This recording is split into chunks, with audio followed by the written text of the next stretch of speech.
Mi nombre es Germán David Castillo, soy residente de primer año de farmacología clínica y el día de hoy vamos a revisar un caso clínico respecto al uso de antirretrovirales en la unidad de cuidado intensivo. Gracias. Entonces, lo que vamos a hacer es presentar primero el caso, en un segundo momento se va a realizar una discusión y finalmente vamos a tener la aplicación del caso clínico de la discusión hacia lo que habíamos visto en un primer momento. Entonces, comenzamos con la presentación de caso. Tenemos un paciente de 31 años de edad, de sexo masculino, procedente de Oaxaca, natural de Chía. Ingresa el día 20 de agosto de 2023, del 2023 a las 15 horas y 51. Y su motivo de consulta es una remisión, remitido a un hospital. Él acude al hospital del que se realizó la remisión por alteración del estado de conciencia y posterior crisis convulsiva focal de pocos segundos de duración. Posteriormente se comentan 15 episodios convulsivos generalizados sin recuperación del estado de conciencia.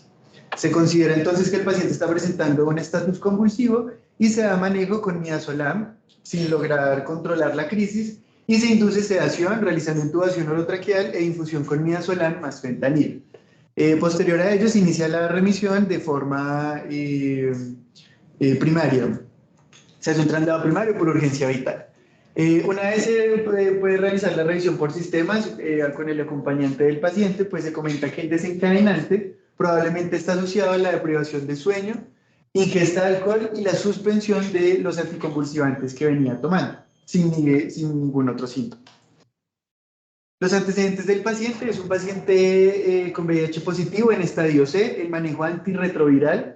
Presenta una epilepsia focal estructural por un antecedente de una meningoencefalitis por criptococo y listeria en el 2019. Adicionalmente presenta una sífilis latente de duración indeterminada. Y como farmacológicos, pues comenta que viene tomando un anticonvulsivante, al parecer es ácido valproico, el paciente es malinformante y no presenta adherencia al mismo. Y comenta el esquema antirretroviral, constituido por la lamivudina, 150 miligramos cada 24 horas, sidobudina, 300 miligramos cada 12 horas, y dolutegravir, 50 miligramos cada 24 horas. Como toxicoalérgicos, el paciente es bebedor y fumador social. Al realizar la conciliación farmacoterapéutica ambulatoria, pues el paciente viene con un manejo, un triconjugado de antirretrovirales para su infección por VIH y adicionalmente el ácido valproico para su epilepsia estructural secundaria. Sin embargo, el paciente es evidente que no presenta adherencia al tratamiento anticonvulsivante. Al realizar el chequeo de interacciones, llama la atención que tiene dos interacciones tipo C, según la clasificación del Lexicon, entre el dolutegravir y el ácido valproico. Acá lo que encontramos entre el ácido valproico y el dolutegravir es una interacción farmacocinética que altera la distribución y la eliminación del medicamento. Esto lo que básicamente genera es una reducción del efecto antirretroviral porque se reduce la concentración plasmática del dolutegravir. Sin embargo, con la sidobudina y el ácido valproico se presentó una interacción farmacocinética metabólica en donde se inhibe la UGT, que es una enzima que metaboliza la sidobudina. De esta manera, pues se puede generar un aumento en la concentración plasmática de este fármaco y de esta manera aumento de la toxicidad. Bueno, al examen físico el paciente presenta signos vitales dentro de normalidad, tiene una frecuencia de 87, frecuencia respiratoria de 16, saturación de oxígeno 99% y tensión arterial de 108/76, afebril con una glucometría dentro de, digamos, normal y un RAS de -3. El paciente, recordemos, venía con una sedación, con una infusión de midazolam y fentanil. Como hallazgos positivos al examen físico, pues el paciente se encuentra bajo sedación, tiene unas pupilas isocóricas de 2 milímetros, normorreactivas, por lo demás sin hallazgos positivos. Los paraclínicos de ingreso nos muestran que a nivel del cráneo el parénquima nervioso está normal, no se evidencian signos de infección aguda ni tampoco de trauma. A nivel del líquido cefalorraquídeo se realiza una punción lumbar donde se demuestra un citoquímico con un leucocito sin hipoglucorraquia y sin hiperproteinorraquia.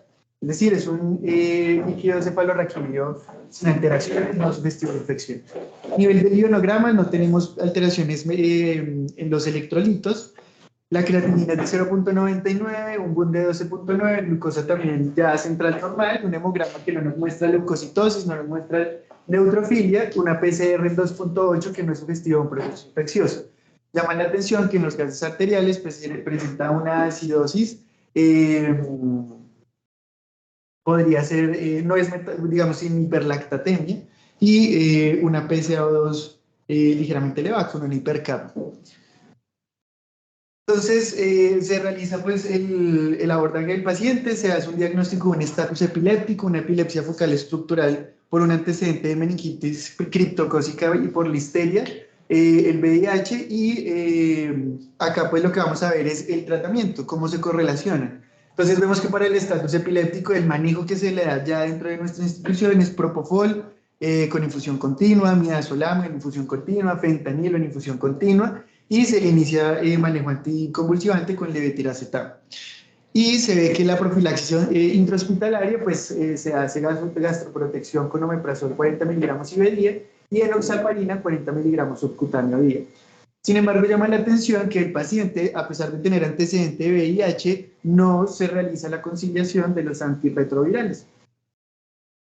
La evolución del paciente, pues posteriormente se suspende el midazolam dejando únicamente la sedación con propofol más fentanilo. Sin embargo, se evidencia una elevación de la CPK, se sospecha un síndrome de infusión por propofol, por lo cual se suspende. Pues posteriormente es descartado a ver que no cumplen los demás criterios y se reinicia el midazolam.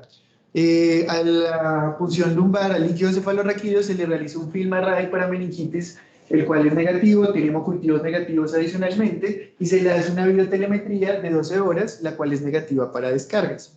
Pero demuestra una encefalopatía moderada severa en el contexto de una sedación profunda.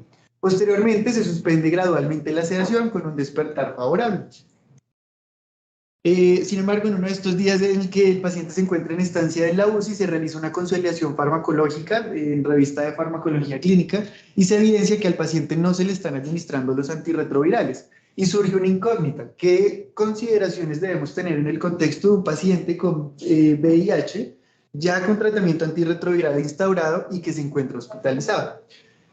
Entonces, el enfoque que vamos a tener en esta charla es, digamos, que está presentándose acá. Vamos a tener que usualmente la selección de la terapia antirretroviral, cuándo se inicia, qué medicamentos se inician y en qué momento usualmente se hace junto con el servicio de infectología, dado que, pues, como vamos a ver más adelante, los tratamientos tienden a ser bastante complejos, al igual que los conjugados que se realizan. Entonces, esta revisión no va a estar enfocada a cómo iniciar los antirretrovirales, sino vamos a enfocarla al clínico que se ve enfrentado a los pacientes que tienen VIH y que ya vienen con tratamiento antirretroviral y que se encuentran hospitalizados por otra causa. ¿Listo? Entonces nos vamos a enfocar en qué consideraciones debemos tener en un paciente con terapia antirretroviral que ya está hospitalizado. Y vamos a tener en cuenta 4 preguntas que van a ser los ejes de la exposición. Si se suspende o se continúa el antirretroviral, si existen rutas alternas de administración de antirretrovirales, qué ajustes de dosis requerimos y qué interacciones debemos tener en cuenta, al menos las más importantes. Entonces, a manera introductoria, acá vemos el mecanismo por el cual el virus del VIH realiza la infección en nuestras células CD4 positivas. Acá vemos que el virus reconoce principalmente unas proteínas a nivel de la membrana del linfocito CD4, genera, digamos, la unión de su cápside y pues de esta manera ingresa el ARN viral. Este ARN vírico necesita ser traducido. Acá la imagen tiene un... Pero entonces este tiene que ser llevado a ser ADN a través de la transcriptasa inversa y luego tiene que integrarse al ADN del huésped. De esta manera utiliza la maquinaria intracelular para replicar el ADN viral y luego ingresar a través de la... se genera un proceso de lisis, de proteólisis, de una lipoproteína bastante grande que contiene todas las proteínas, tanto estructurales como enzimáticas del VIH. De esta manera, la proteasa la escinde, la activa y se genera una nueva copia viral. Acá vemos entonces algunos sitios de acción, los principales, donde vamos a tener los inhibidores del sitio de entrada, como el enfibertide y el maraviroc. Vamos a tener los inhibidores de la transcriptasa inversa. Vamos a tener los inhibidores de integrasa y finalmente los inhibidores de proteasa. Acá debemos tener en cuenta algo muy importante y es que se van a tener, o la evaluación del tratamiento antirretroviral se hace de dos formas. Entonces tenemos aquí el conteo de CD4, los cuales son las células blanco, en donde vamos a tener una disminución de la cantidad de células de CD4 positivas, dado que la replicación del virus va a empezar a destruir la membrana hasta el punto en que ese CD4 se lisa. En función de que el virus se replique más, vamos a encontrar que va a haber una disminución en la concentración plasmática de los linfocitos TCD4 y va a haber un aumento de la carga viral. En función de mayor carga viral, vamos a tener una menor concentración de CD4. Y entre más bajos sean los CD4, vamos a empezar a presentar los síntomas. Acá vemos que hay un periodo de latencia clínica que ocurre desde el inicio de la infección hasta el inicio de los síntomas, que puede durar, acá en la gráfica vemos incluso hasta 7 años, en donde los linfocitos aún no han llegado a un nivel en el cual expresen síntomas. Sin embargo, una vez se deprime lo suficiente la función inmune, lo que vamos a encontrar es que el paciente presenta síntomas. Y ahí vamos a tener síntomas inespecíficos que posteriormente pueden avanzar o progresar hacia enfermedades oportunistas, que son infecciones por microorganismos poco frecuentes en sitios pues que ya vamos a revisar más adelante, y finalmente la muerte. Entonces vemos que hay una relación importante. Yo pensé que ni siquiera habían iniciado el Teams, yo no estaba escuchando nada. Y todo el mundo está escuchando. Estaba en la presentación, hay un link en el grupo, pero el doctor Peter y el doctor García están conectados. Bueno, acá entonces, como nos damos cuenta, tenemos la infección primaria del VIH, y entonces acá encontramos como en función de la concentración de linfocitos TCD4 tenemos los síntomas. Entonces, usualmente el paciente que es asintomático y lo que se busca en la terapia es llevar la concentración de linfocitos TCD4 por encima de 500. Luego, ahí hablaríamos entonces del estadio 1. Luego, cuando los tenemos por debajo de 500, pues estaríamos hablando de un estadio 2. Podemos tener algunas manifestaciones mucocutáneas que no nos van a describir a nosotros pues una infección oportunista en sí. Luego tenemos, cuando pasan por debajo de los 350 linfocitos, tenemos síntomas avanzados con una diarrea crónica no explicada, que usualmente es más, que dura por más de un mes, y que tenemos infecciones bacterianas severas, incluyendo la tuberculosis.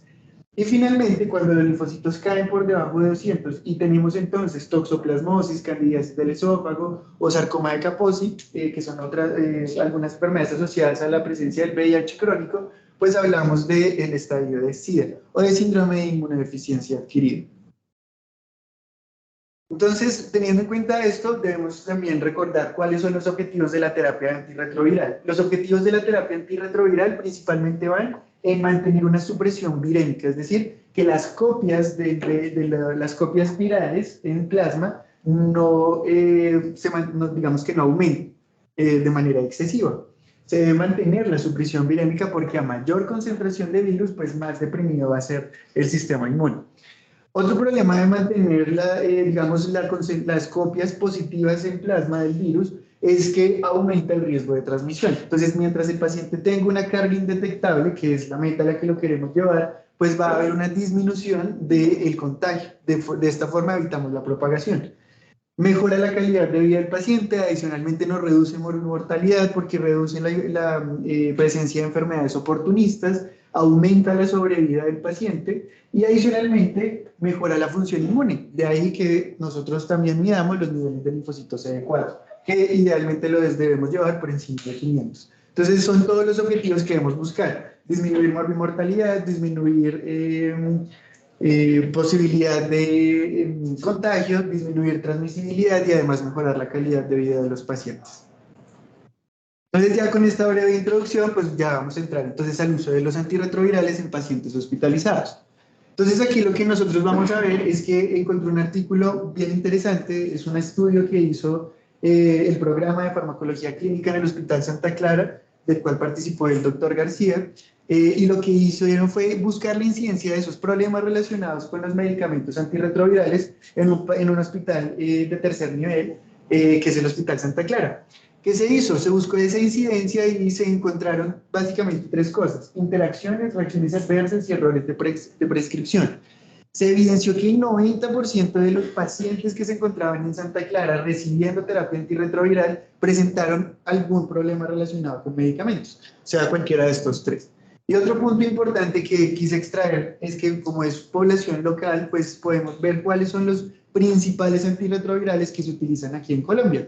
Podemos encontrar entonces aquí los inhibidores de la transcriptasa inversa o reversa nucleósida. Vemos está la vacavir, la sidobudina, la lamivudina. De los inhibidores de transcriptasa reversa no nucleósida vemos el efavirenz, la nebipivarina. De los nucleótidos, pues el tenofovir. Los inhibidores de proteasa, pues entonces aquí vemos las conjugaciones, lopinavir, ritonavir, azatanavir, ritonavir, entre otros, y los inhibidores de integrasa como el raltegravir y el dolutegravir. Estos fueron los medicamentos que se encontraron con mayor frecuencia en los pacientes hospitalizados en Santa Clara durante el estudio realizado por el grupo de investigación de nuestro programa. Entonces, nos vamos a basar un poco en la epidemiología de este estudio y lo vamos a ir retomando cada vez que veamos cada uno de estos puntos importantes.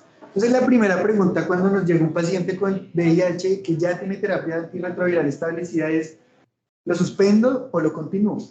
Entonces, vamos a ver que hay bastante información al respecto. Yo les envié este artículo, que es el más reciente, que nos va a decir a nosotros cuál es la evidencia que hay y cuáles son los flujogramas que debemos seguir. Entonces, continuemos, por favor. Entonces, acá tenemos, primero, ¿qué ocurre si yo suspendo la terapia retroviral? Encontré un estudio, un ensayo clínico aleatorizado que se llevó a cabo en el 2012, que lo que buscaba era evaluar si a los pacientes se les podía suspender la terapia antirretroviral de manera intencionada para disminuir efectos adversos y mejorar adherencia, dado que los antirretrovirales presentan efectos adversos bastante importantes que ya los vamos a revisar también. Entonces, ¿qué se hizo? Tomaron 106 pacientes, se dividieron en dos grupos. Uno recibía tratamiento continuo, que tenía 50 participantes, y el otro tenía 56 participantes que iban a tener una terapia interrumpida. ¿Cuáles eran las indicaciones de suspender la terapia de manera programada? Si el paciente tenía unos CD4 mayores a 500 células y una carga viral indetectable, es decir, el paciente, pues digamos que se encontraba en una meta terapéutica, se le suspendía la terapia. ¿Y cuánto tiempo se le suspendía la terapia? ¿Cuándo teníamos que reiniciarla? Cuando los CD4 caían por debajo de 350 o el paciente hacía algún evento clínico. Esto pues realmente me llamó bastante la atención, pero pues lo pueden revisar en PubMed. Y se les hizo el seguimiento con los CD4. Entonces, ¿qué ocurría con los grupos que se les hizo la suspensión? ¿Existía falla terapéutica o falla virológica? Acá, ¿cómo la definimos? Cuando no podemos suprimir la carga viral después de 6 meses de tratamiento, y veíamos que en el grupo experimental, es decir, en los que se les suspendió el tratamiento, el 27% presentó falla terapéutica. La resistencia en el grupo experimental, digamos que se presentó en un 14%, dado que el tratamiento se suspendía y se reiniciaba, mientras que en el control, en la terapia continua, fue el 0%. Mortalidad no se reportó en ninguno de los grupos y la modificación por tratamiento de RAMS fue lo único que el grupo experimental fue superior. Dado que se suspendía, pues se disminuía la incidencia de reacciones adversas, que se reportan en un 0%, mientras que en el grupo control de terapia continua se presentó en un 20%. Sin embargo, ¿qué se concluye de este estudio? Que la interrupción del tratamiento antirretroviral en pacientes con una función inmune preservada es seguida por un deterioro inmunológico significativo, incluso en aquellos que no han tenido eventos clínicos, y que se asocia con un mayor riesgo de complicaciones. En conclusión, no se debe suspender la terapia de forma intencional. ¿Listo? Otro punto importante, ¿qué ocurre? Nosotros debemos tener en cuenta que el ascenso de los linfocitos CD4 positivo es muy lento. No se puede esperar que una vez inicie la terapia antirretroviral, el paciente en un mes ya pase de tener 50 linfocitos a tener 200. Realmente el ascenso por año medio es de aproximadamente 50 a 100 células. ¿Y qué vemos aquí? Entonces, este es un estudio bien interesante que nos mostraba cómo el aumento de CD4 se genera de manera progresiva en función de los años, pero cuando nosotros tenemos una suspensión, si esta suspensión logra ser mayor a los 3 meses, lo que vamos a encontrar es que el ascenso de los CD4 es aún más lento y nunca va a alcanzar a estar igual que un paciente que se mantuvo con adherencia durante toda la terapia. Es decir, si yo no la suspendo, espero que la máxima de recuperación de los linfocitos sea más baja que cuando no la suspendo. Entonces acá nos muestra que el aumento del recuento de los linfocitos después del reinicio fue más lento que el anterior a la desconexión. Entonces, si no lo desconectamos, vemos una mayor concentración de linfocitos CD4. En cambio, cuando yo la suspendo, pues nos damos cuenta que esa máxima que yo puedo proyectar a tener de CD4 es más baja. ¿Y qué ocurre? Que la restauración deficiente de CD4 se asocia con más complicaciones. Entre menos CD4 yo tenga, más infecciones oportunistas puedo tener. Y eso lleva a aumento de mortalidad. Entonces, nuevamente, otra conclusión más de no suspender terapia antirretroviral. Entonces, ya teniendo en cuenta de las consecuencias que puede ocurrir si yo suspendo la terapia antirretroviral y de los beneficios que tengo al continuarlo, entonces, ¿cuándo deberíamos suspender? En este review nos comentan básicamente 4 puntos importantes, de los cuales solo uno es absoluto. Entonces, ausencia de acceso enteral. Entonces, es un paciente que no tiene cómo tomarse los medicamentos. Como ya vamos a revisar, en general la terapia antirretroviral es oral. Hay algunas presentaciones subcutáneas y endovenosas, pero ya como nos vamos a poner a revisar, no se utilizan en estos contextos. Adicionalmente, es el caso de nuestro paciente. Si recordamos, el paciente del caso clínico era un paciente en un estatus epiléptico, intubado, con sedación profunda, con una sonda nasogástrica que posteriormente se avanza, entonces no tiene acceso a vía oral. Pero como les digo, estas indicaciones no son absolutas, ya vamos a entrar a revisarlas. Interacción medicamentosa crítica, entonces se presenta una interacción que nos contraindica la coadministración de un antirretroviral con algún medicamento que el paciente sí o sí requiere y que no hay más opciones, entonces pues ahí sería una opción de suspenderlo. Imposibilidad de identificar el régimen completo, y aquí voy a ser súper empático, un mensaje que debemos llevarnos siempre a casa. Si yo no puedo administrar toda la terapia antirretroviral completa del paciente, asegurando concentraciones terapéuticas, es mejor no dar nada a darlo parcialmente o subterapéutico. ¿Por qué? Como vamos a ver, se aumenta en un 27% la probabilidad de generar resistencia a esos antirretrovirales. Entonces, cosa que debemos recordar siempre, si no puedo administrar el régimen completo o a concentraciones terapéuticas, es mejor suspenderlo que darlo parcialmente. Eso es algo que nos debe quedar muy claro. Y finalmente, la toxicidad. Si el paciente presenta un efecto adverso grave que nos obliga a nosotros a suspender el antirretroviral. Como regla general, recuerden, siempre será preferible suspender la terapia en lugar de dar un régimen parcial, por el riesgo de inducción de resistencia. Y se recomienda, si tengo que suspenderla, idealmente por un periodo corto, no mayor a 2 semanas. Sería lo ideal. ¿Cuáles son esos efectos o esas toxicidades que debemos tener en cuenta? Esas toxicidades que debemos tener en cuenta, tal vez la más frecuente es la hepatotoxicidad, porque es transversal a todos los antirretrovirales, especialmente la nepivarina, pero se presenta con todos, dado que presentan un importante metabolismo a nivel hepático adicionalmente. Se ha descrito casos de pancreatitis, hemos tenido toxicodermias con el Steven Johnson, reacciones de hipersensibilidad sistémica por la presencia de los mutantes, acidosis láctica y enfermedad renal. Entonces, esos son algunos agudos, y en la imagen de la derecha encontramos entonces que pueden tener signos como la alopecia, hipertrofia de las mamas, vemos la hepatotoxicidad nuevamente, nefrolitiasis, tenemos las lipodistrofias con una alteración de la distribución grasa de los pacientes, incluso podemos inducir dislipidemias, entonces, y síndrome metabólico. Entonces hay que tener en cuenta todos estos casos. Si el paciente, por ejemplo, nos presenta una pancreatitis, una hepatotoxicidad, pues es evidente que debemos suspender el fármaco si hay una asociación causal entre esos dos eventos. Entonces nos vamos a enfrentar a este flujograma que realmente nos facilita bastante como la comprensión de lo que estamos hablando.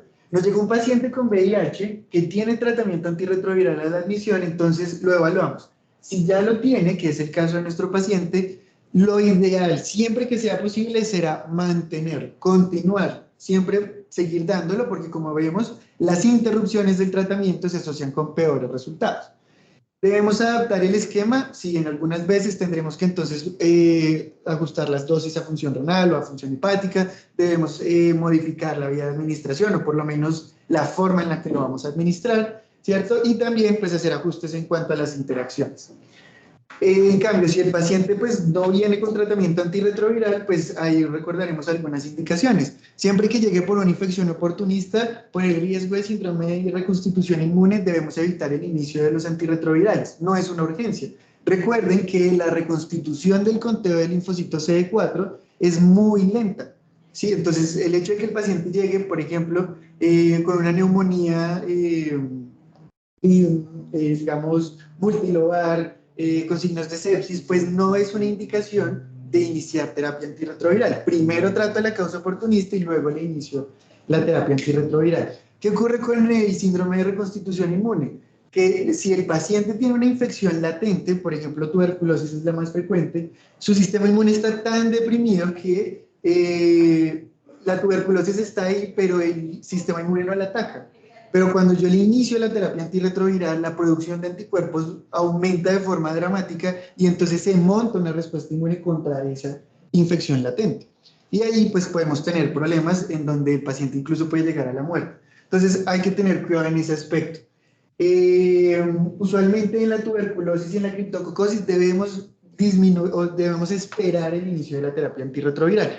Hay algunos estudios que nos dicen que en tuberculosis, si está por debajo de 50, debemos diferir el inicio de la terapia antirretroviral con unas copias, perdón, con CD4 por debajo de 50, 2 semanas. Y si está por encima de 100, hasta un mes. Porque como tiene más linfocitos, puede montar una mayor respuesta inmune y mayor riesgo de IRIS. En otras, digamos, extrapulmonar, la tuberculosis, por ejemplo, pues debemos, digamos, diferir el tratamiento, el inicio del tratamiento 2 semanas. Y si el paciente no tiene infecciones asociadas al VIH con un conteo de linfocitos CD4 mayor a 200, podemos iniciar el TAR posterior al egreso. ¿Por qué les comento esta parte? Porque se supone que no la teníamos en cuenta. Pero un paciente que ya lleva 3 meses sin haber consumido antirretrovirales, es decir, un paciente sin adherencia, se comporta como un paciente que no ha venido recibiendo terapia antirretroviral. A pesar de que tenga ya una valoración hace 1 o 2 años por infectología, pero el paciente nunca fue adherente, pues se nos va a comportar de esta forma. Entonces ahí sí es una excepción, porque ¿qué pasa si yo le inicio la terapia antirretroviral a un paciente que ya tenía una depresión bastante importante de los CD4? Puede generar IRIS. ¿Listo? El síndrome de reconstitución inmune. Acá pues nuevamente nos muestran como lo que les venía contando de las copias de CD4 mayores o inferiores para diferir el tratamiento y si se diagnostica de nuevo. Importante y cosas para mantener en mente, mantener la terapia antirretroviral siempre y cuando sea posible. ¿Listo? Es básicamente el mismo flujograma. Acá, luego viene un componente farmacocinético que debemos tener en cuenta. No todos los antirretrovirales tienen un tiempo de vida media similar. Acá en esta gráfica quise resaltar a efavirenz y la ribavirin porque si nosotros revisamos los tiempos de vida media de esos medicamentos son de 65 y de 38 horas respectivamente. Si los comparamos, por ejemplo, con el abacavir, la entricitabina, con la lamivudina, sus tiempos de vida media son mucho más cortos. De esta forma, entonces, ¿qué pasa si el paciente viene recibiendo una combinación, por ejemplo, de Favirenz, por ejemplo, con abacavir y la bibudina, por poner un ejemplo? Si yo los suspendo los 3 al mismo tiempo, el único que me va a quedar en plasma después de 2 días o 3 días va a ser el efavirenz, por ejemplo. Y ese efavirenz es una monoterapia. Entonces, el virus se expone a esa única monoterapia y aumenta el riesgo de generar resistencia a ese fármaco en específico. Entonces, vemos que dejar un paciente en monoterapia por algunos días o semanas, porque se pueden encontrar polimorfismos del CYP 450 que me prolonga aún más el tiempo de vida media, pues me lleva a una resistencia que se ubica en el 23%. Entonces, debemos tener en cuenta ese componente farmacocinético porque las interrupciones pueden asociarse con resistencia no a todo el triconjugado o al tetraconjugado, sino específicamente a uno, que usualmente son los que tienen tiempos de vida media más prolongados. Acá pues entonces vemos cómo los inhibidores de transcriptasa inversa no nucleósidos, como la ripilvirina, todos ellos se metabolizan a través de CYPs y tienen tiempos de vida media muy prolongados. Pues podríamos hablar de incluso 41 horas, más o menos 20 en función pues, de los estudios farmacocinéticos que se han hecho.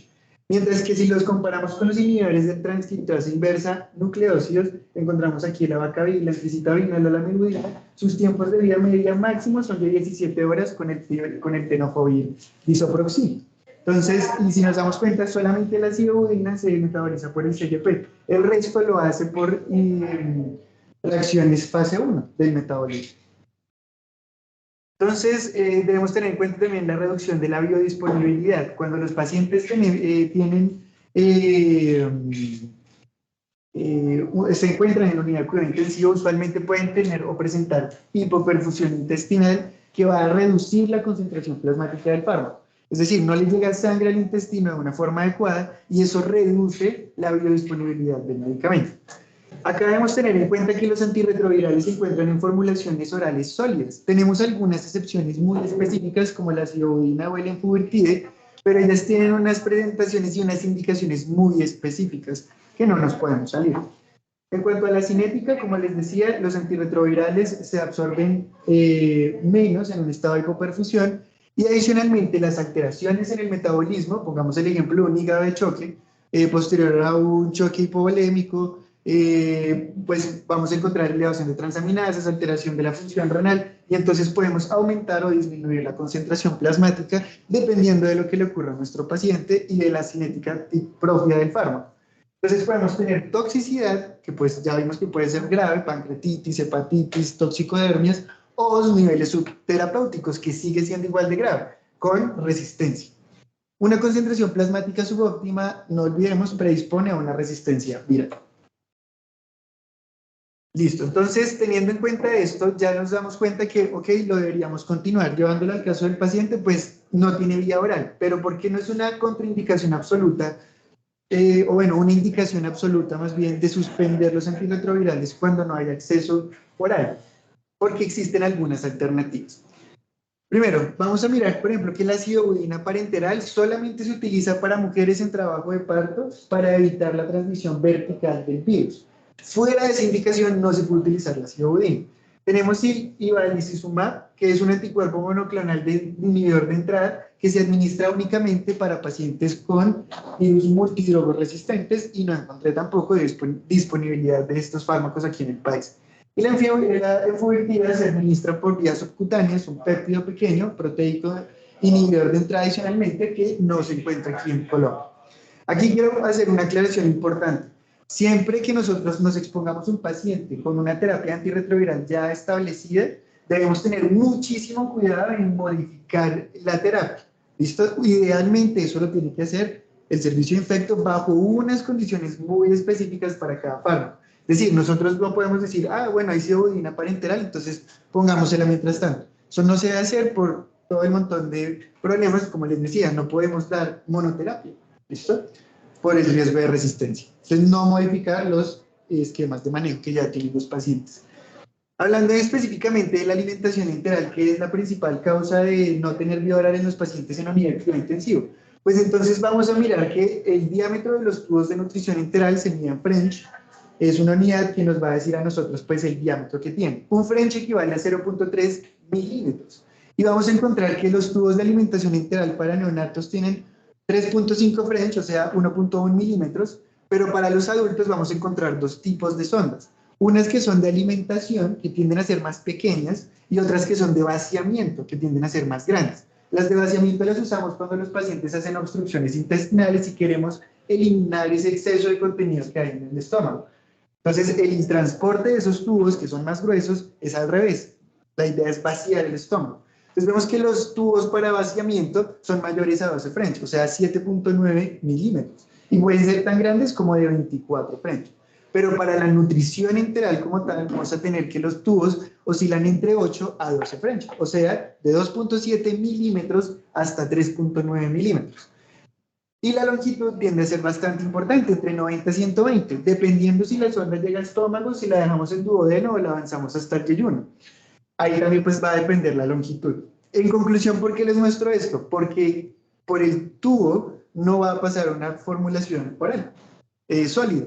No va a pasar una tableta o una cápsula, porque el diámetro de estos tubos son muy pequeños, incluso los de vaciamiento. Entonces, las fórmulas sólidas orales no pueden atravesar este diámetro.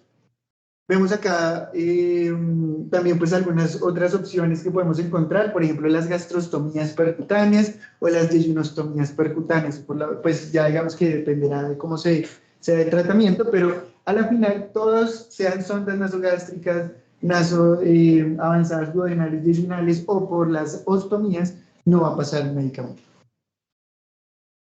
¿Qué alteraciones farmacocinéticas debemos entonces tener en cuenta? Vamos a recordar que las características biofarmacéuticas de los medicamentos nos dicen a nosotros que ellos deben pasar por un proceso de desintegración y de disgregación para luego disolverse en el medio intestinal y que esas moléculas que ya están disueltas se absorban.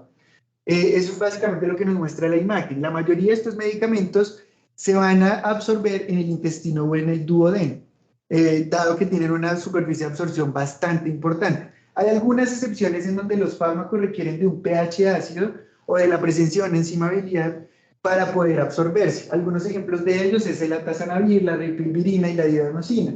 Ellos tienen que pasar por el estómago para poder absorberse. Si se salta el paso del estómago, no se van a absorber. Y adicionalmente debemos tener en cuenta otro punto importante y es cuando nosotros maceramos las fórmulas sólidas, debemos tener en cuenta que las debemos reconstituir en un líquido, en un medio líquido para poder pasarla por el tubo de la sonda. Y allí pues el fármaco debe tener solubilidad en agua. De ahí viene algo muy importante que es el sistema de clasificación biofarmacéutica de los medicamentos. Allí entonces vamos a encontrar que nos mide el sistema de clasificación biofarmacéutica, nos va a medir a nosotros qué tanta solubilidad en agua tiene un fármaco y qué tanta permeabilidad tiene en el intestino. Los fármacos que son ideales son aquellos que se disuelven muy bien en agua y que adicionalmente permean muy bien a nivel intestinal. Esa sería la clase 1. La clase 2 nos muestra que persiste con una alta solubilidad, persiste con una alta permeabilidad, pero tiene una baja solubilidad. Luego vemos los medicamentos que tienen bajas permeabilidades con alta o baja solubilidad. Entonces debemos tener en cuenta que los medicamentos que sean clase 1, pues no vamos a tener problemas. No vamos a tener problemas porque se disuelven muy bien en el medio acuoso y se absorben bastante bien. Pero cuando empezamos a tener problemas con solubilidad o con permeabilidad, pues acá no se recomienda administrar los fármacos modificando su forma farmacéutica. ¿Por qué? Porque podríamos tener absorciones aberrantes. Muchos de estos fármacos requerirían, por ejemplo, de un pH muy específico, en un punto muy específico del intestino, que en la mayoría de los casos, como vamos a ver, ni siquiera se sabe bien en qué parte se absorbe el fármaco de manera importante. Entonces no sabemos hasta dónde debe llegar la sonda o si la sonda es lo suficiente, está en el sitio correcto para su administración. Entonces los medicamentos que tengan estas clases biofarmacéuticas no se recomienda realizar la reconstitución por la sonda nasogástrica. ¿Cuál tenemos en cuenta? En la clase 2 son fármacos muy liposolubles, como el ibufavirenz, y entonces ya no lo vamos a disolver en agua, sino que se va a disolver en una mezcla lipídica de nutriciones enterales, con alto contenido de lípidos para mejorar su solubilidad. Acá nosotros podemos encontrar a nivel del INVIMA los medicamentos con su sistema de clasificación biofarmacéutica. Aquí pues les traigo una tabla que nos muestra las clasificaciones biofarmacéuticas de la mayoría de los fármacos, los sitios de absorción. Vean que en algunos casos no tenemos conocimiento de dónde se absorbe realmente y las características de su absorción, si interactúa con los medicamentos, si alcanza concentraciones plasmáticas muy rápido, cuánto es la Cmax y la Tmax. Entonces, esto ya está definido para cada uno de los fármacos con su respectiva clasificación biofarmacéutica. Luego debemos tener en cuenta el proceso por el cual debemos llevar la forma farmacéutica para poder administrarse por la sonda. Acá es importantísimo, debemos tener en cuenta la realización de estudios de bioequivalencia y biodisponibilidad. ¿Por qué? Porque yo estoy tomando un fármaco que ya se había estudiado, con una forma farmacéutica ya estudiada, que finalmente voy a modificarla. Y al modificar esa forma farmacéutica, puedo modificar la concentración plasmática. Y ya sabemos que la concentración plasmática con los antirretrovirales, si se nos va hacia la toxicidad, genera efectos adversos muy graves, como los que acabamos de ver, y si se nos va por concentraciones infraterapéuticas genera resistencia. Entonces es muy importante que lo ideal es que si vamos a modificar la administración del fármaco, modificando la forma farmacéutica, deben tener estudios de bioequivalencia y de biodisponibilidad. Aquí vemos un proceso en donde tenemos una tableta oral, luego se va a realizar su maceración, su trituración y luego se reconstituye a nivel de una solución acuosa, idealmente. Un punto importante que encontré aquí, cuando nosotros maceramos las formas farmacéuticas sólidas, ocurre un proceso que se conoce como aerolización de esas partículas. Es decir, se forman pequeños gránulos muy pequeños, por debajo de 5 micras, que se aerolizan en el aire y que primero tienen un componente de seguridad.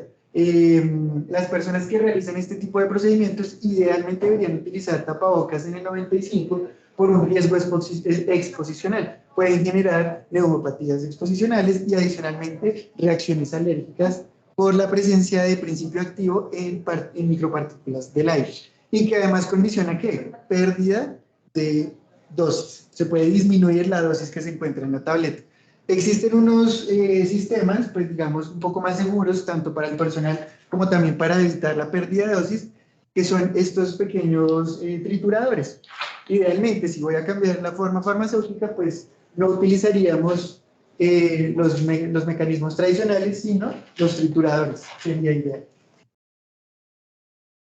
Los estudios de bioequivalencia y biodisponibilidad. Entonces, para tenerlo en cuenta, asegurar que las concentraciones plasmáticas respecto a la nueva administración sea adecuada y vamos a medir básicamente la concentración máxima, el tiempo máximo y el área bajo la curva a tiempo T, que es el tiempo que transcurre desde que yo la administro hasta la última medida de la concentración plasmática y a tiempo infinito, teniendo en cuenta, pues esto ya es más de cálculos, pero se tiene en cuenta la última concentración plasmática dividida la constante de eliminación.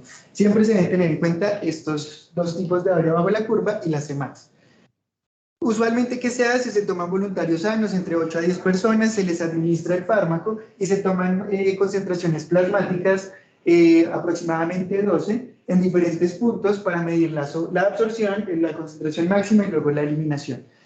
Esos datos luego se van a llevar o se van a analizar por un sistema ANOVA que linealiza la dispersión de esos resultados y al final del análisis estadístico debemos ver que la variación de los fármacos no sea entre 0.8 a 1.25, es decir, no puede estar por debajo del 80% ni tampoco por encima del 125% de la concentración plasmática.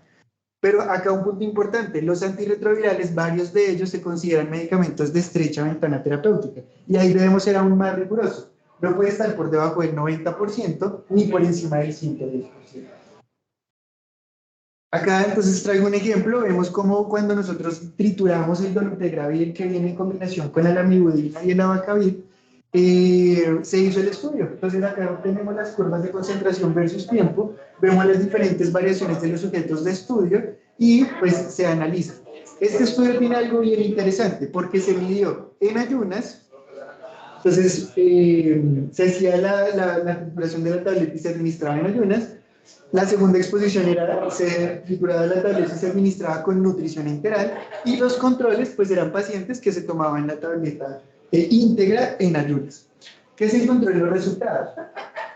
Vamos a encontrar entonces que el dolutegravir cuando se hacía, digamos, en ayunas teníamos 25.8 y 129.5, es decir, se salió del máximo rango de 120.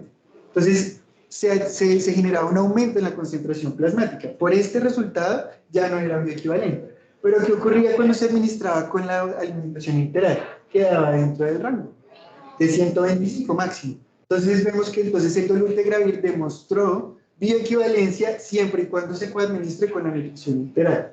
Para los demás, que es el abacavir y la lamivudina, si nos damos cuenta, se encuentran entre el rango de 80 a 125. Es decir, que se puede concluir que el abacavir y la lamivudina son biodisponibles si yo trituro la tableta y la reconstituyo. Entonces acá vemos los resultados, pues es básicamente lo que les acabo de decir. Se pueden triturar para los pacientes que tienen dificultades para la deglución y siempre y cuando se administren con una nutrición integral. ¿Listo? Ahí es el punto importante.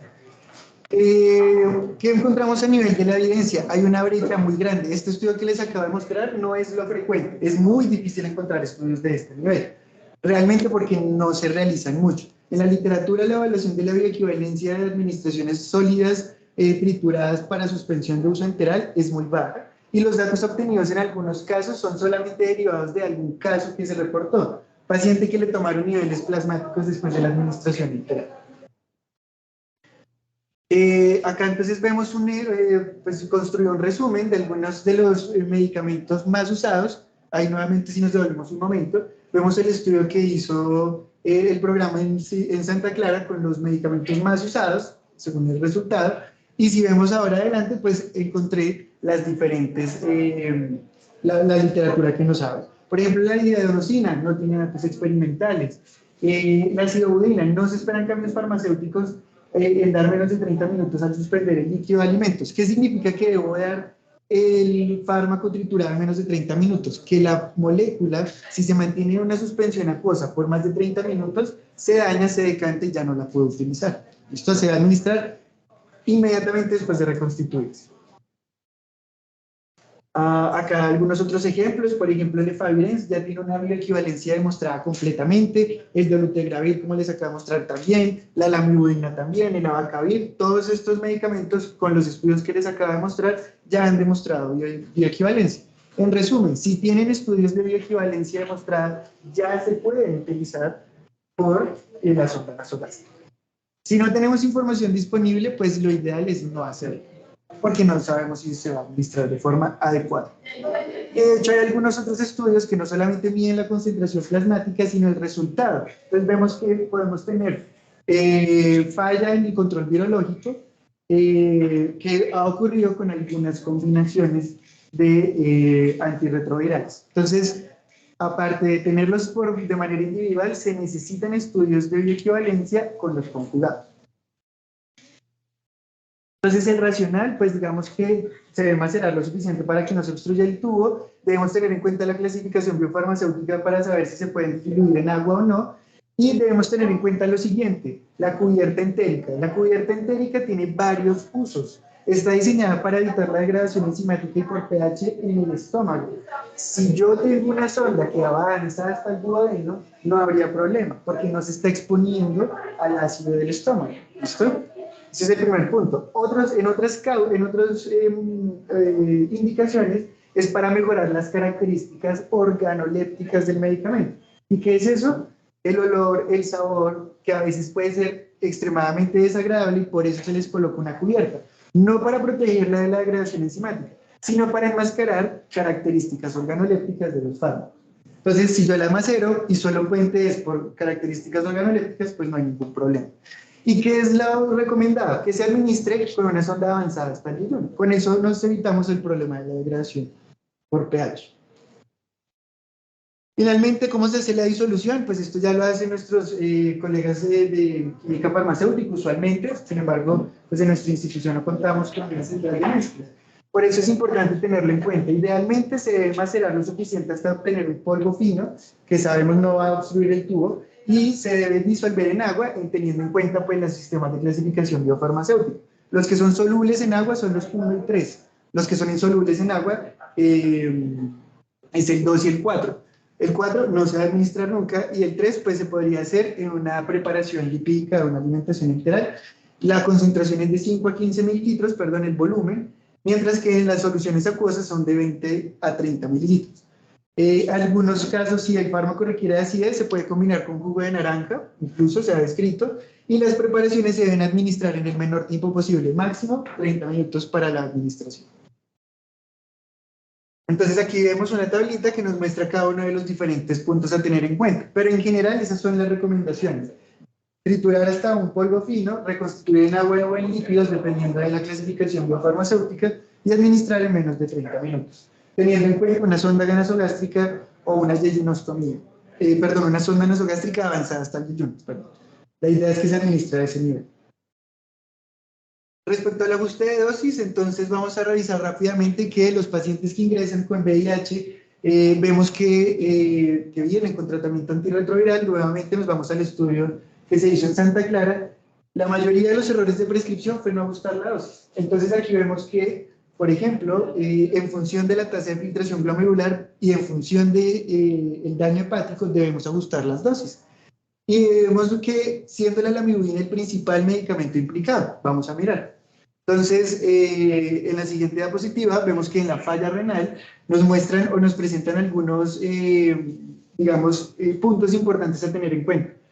Si nos damos cuenta, la antricitabina, la lamivudina y el tenofovir tienen expresión puramente renal. La acidobudina, por ejemplo, se comparte con eliminación hepática a través de metabolismo adicionalmente y lo mismo el lavado cabello. En la gráfica de abajo nos damos cuenta que los inhibidores de proteasa, por ejemplo, o los inhibidores de entrada, requieren de metabolismo y eliminación hepática. Eso es algo que debemos tener en cuenta a la hora de ajustar. Luego, ¿cómo hacemos el ajuste? Dependiente. Entonces, acá tenemos la tasa de filtración glomerular. En función de qué tan deprimida esté la tasa de filtración, vamos a ajustar la dosis. Poniéndoles un ejemplo acá, entonces vemos como la lamivudina con una tasa de filtración superior a 50 se mantiene una dosis de 300. En función de la disminución, pues vamos a, por debajo de, digamos, 30, que es el punto de corte usual para la mayoría de los medicamentos, ajustamos el 150 de la dosis en el mismo intervalo. De esta forma, pues debemos tenerlo en cuenta. En la falla hepática, al igual que en la mayoría de los medicamentos que uno revisa, pues que tienen metabolismo y que se eliminan a través de la bilis, como vemos aquí en algunos otros ejemplos, nos damos cuenta que debemos tener en cuenta la funcionalidad en bilirrubinas, medir la función renal, y usualmente se estudia en pacientes con cirrosis, por lo cual se calcula el Child-Pugh y usualmente los pacientes que tienen, por ejemplo, un Child-Pugh se debe hacer seguimiento de niveles plasmáticos, nos recomienda la literatura. Ya por una falla, un compromiso hepático mayor, ya se contraindica el uso de algunos medicamentos. Hay fármacos que no requieren ajuste porque no tienen, digamos, implicaciones a nivel hepático. La lamivudina, la antricitabina y el tenofovir disoproxil son los que no requieren ajuste de dosis en falla hepática. El resto sí lo va a requerir y va a depender del child. Se va a entender un poco mejor en la siguiente diapositiva. Entonces vemos acá cuando tenemos falla hepática fulminante o cuando tenemos una, bueno, una falla hepática en general, un Child-Pugh A, un Child-Pugh C o un Child-Pugh B o C. Y nos damos cuenta que la mayoría de estos medicamentos están contraindicados en Child-Pugh C. Y los que se continúan, como por ejemplo el Melfluanir, debemos seguir o debemos mantener un seguimiento con concentraciones plasmáticas idealmente. Y ya en función de si la falla está compensada o no, pues se realizarán los respectivos ajustes en función de cada fármaco individual. En resumen, cuando recibimos un paciente, ya sabemos que debemos definir. Idealmente continuar el fármaco, si no tiene vía oral, definir si la podemos administrar por la sonda de alimentación enteral, si no, suspender máximo por 2 semanas, idealmente. Y vimos que siempre hay que revisar función renal y función hepática. Y pues obviamente es una gran cantidad de principios activos, pues revisar en la literatura rápidamente si requiere o no requiere de ajuste. Y ya sabemos que hay que pedirle función hepática y función renal a estos pacientes, siempre. Finalmente, en cuanto a las interacciones, para terminar, entonces vemos acá en el estudio que se realizó por nuestro programa, vemos que las interacciones más frecuentes sean con el efavirenz, el lopinavir, el ritonavir y el azatanavir. La mayoría de las interacciones no tuvieron significancia clínica, pero tenemos algunas que son tipo X en el 10%. ¿Cuáles son las más importantes? Las que prolongan el QT con el ritonavir. Acá vemos el ejemplo de la claritromicina, ciprofloxacina, trazodona, metronidazol, y finalmente la acidobudina con la dipirona por el riesgo de granulocitosis. Acá vemos algunas interacciones de los potentes inhibidores del CYP3A4, como el cobicistat y el ritonavir, que acá recordemos son fármacos que se utilizan para potenciar el efecto de los antirretrovirales. Son medicamentos potenciadores que lo que hacen es aumentar la concentración plasmática de los demás antirretrovirales.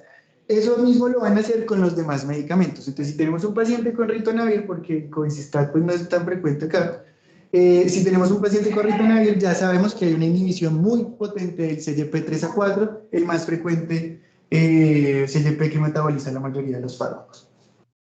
Entonces, siempre monitorizar principalmente claritromicina, metoprolol, azoles, revisar el QT y evaluar la interacción en específico. Y los inhibidores de integrasa, acá es importante evitar los productos de nutrición enteral. ¿Por qué? Porque si yo los coadministro con la nutrición enteral, ella tiene calcio, tiene magnesio, tiene cationes que quelan el fármaco y evitan su absorción. Entonces no debemos utilizarlos en coadministración con la nutrición enteral y vigilar los anticonvulsivantes porque pueden presentar interacciones medicamentosas por el CYP3A4. Y bueno, la primera formulación del tenofovir pues produce nefrotoxicidad y osteopenia. Ya cuando tenemos el tenofovir a la fenamida produce menor toxicidad, pero se contraindica con inductores fuertes de la glicoproteína P. Acá es importante tener en cuenta fármacos cardiovasculares, que son los que pues, se afectan principalmente por esta glicoproteína. Y evitar el uso de inhibidores de bomba de protones si el antirretroviral requiere de absorción en un medio ácido, como habíamos visto previamente. Acá pues hay una tabla de resumen que pues la podemos revisar más adelante. Y finalmente la aplicación al caso. Entonces acá vemos, el paciente tiene los medicamentos, si nos damos cuenta, el dolutegravir, la lamivudina y la acidobudina, los tres tienen estudios de bioequivalencia para administración por sonda de alimentación enteral, entonces se podía administrar, ya demostrada como lo vimos. El paciente, acá, la tasa de filtración glomerular por CDKP y por Cockcroft nos daba sin necesidad o sin requerimiento de ajuste, y a nivel hepático no tenía alteraciones. Si nosotros revisamos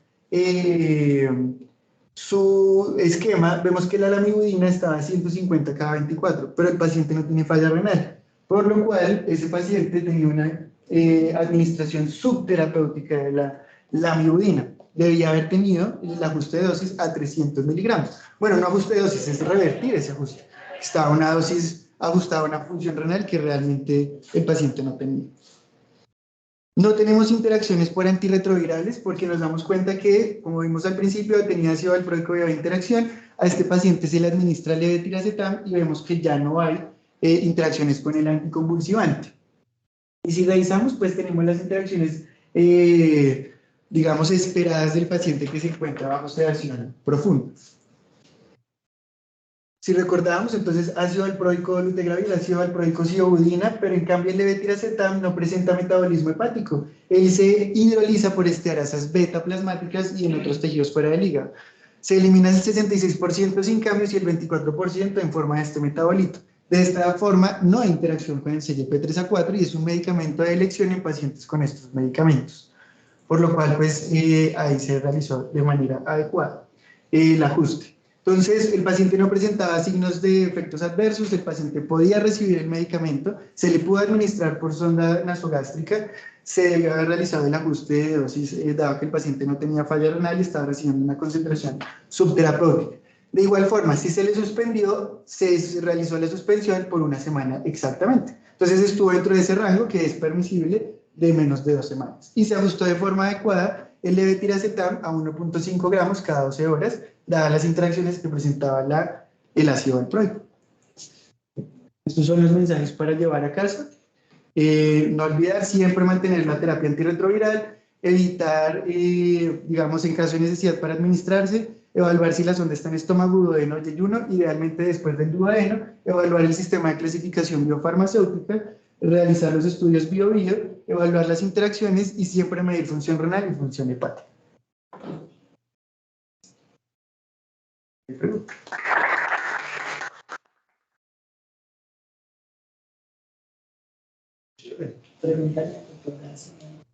Doctor García. Sí, creo que ya no está. Doctor, si quieres darte la presentación. Si los doctores que están en remoto tienen alguna pregunta.